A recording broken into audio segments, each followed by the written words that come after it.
Bi deialdi atera ditugu, EHUko Laboa katedrak eta Mintzolak bion artean lankidetzan, eta deialdietako bat da tesi egiteko kontratua. Kontratu horiek dira ikertzaile kontratuak, beste erakunde batzuek, Euskal Herriko Unibertsitateak berak, edo Espainiako Ministerioak, edo Eusko Jaurlaritzak egiten dituen moduko kontratuak. Aurten bi kontratutarako deialdia egin dugu. Eta bestea, bigarren deialdia da, hain zuzen, lehenengo horri begira dagoen deialdi bat baita, baldintzak bestelakoak dira, urtebeterako bakarrik da, eta da ikerketa lan monografiko bat egiteko. Ikerketa lan monografiko hori izan daiteke master amaierako lana, eta guk nahiko genuke batez ere master amaierako lanak sustatzea, baina bestelako ere izan liteke. Bi deialdien kasuan, epea da irailaren 12koa proiektuak aurkezteko. Tesi egiteko kontratuaren kasuan 4 urtetan egitea proposatzen da, tesia 4 urtetan burutzea eta 4 urteko kontratua proposatzen dugu. Eta ikerketa lan monografikoaren deialdian ordea, orain proiektua saritzen da, proiektu hori hain zuzen irailaren 12ko aurkeztu behar da, baina lana bera, ikerketa lana, beste urtebeteren buruan egin behar da. Hortaz, 2017ko irailaren 30erako aurkeztu beharko litzateke. Horrek esan nahi du, master egin nahi duen norbait animatzen bada, esate baterako, master egin lezakela datorren urtean zehar, eta 2017ko irailaren 30erako aurkeztu ikerketa lana amaituta. Ikerketa lan monografiko edo master amaierako lanen sariak 3 izango dira, bakoitza 2000 eurokoa. Saria ontxe 2016an hartuko litzateke, lana 2017ko irailera arte egin ahal izateko. Mikel Laboa katedralen helburuen artean dago gutxi aztertu diren arloak, kultura arloak eta folklore arloak aztertzea.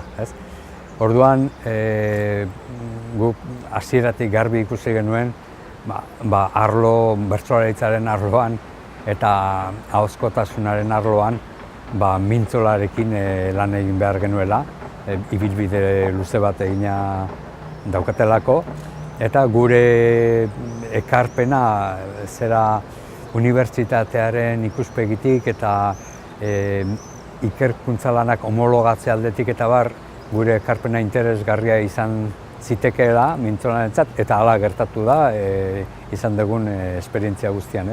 Orduan, elkarlana alde hortatikoa guk egitura unibertsitario bat eskaintzen digu mintzolari eta mintzolak eskaintzen digu guri izugarrizko trajektoria bat.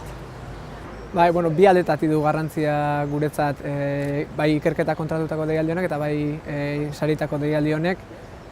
Alde batetik, Mintzola ahozko lantegian bestelako ahozko jardunekin harreman sarea ehuntzea da gure helburu bat, eta baita ere ikerketa munduan eragin dezaketen bestelako erakundeekin ere bai.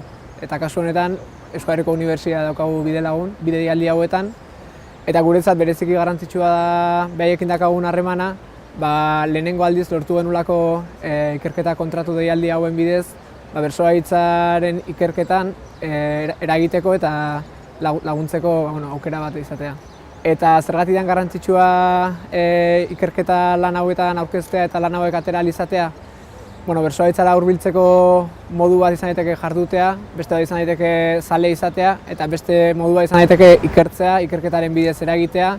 Batetik ikerketa horrek bide berriak irikitzen ditulako bai jardunarentzat eta bai inguruko munduarentzat ere, eta horrez gain bertsolaritzan ikertzea badelako ahozkotasuna lantzeko eta pixkat ahozko kultur generoak indartzeko beste modu bat ere.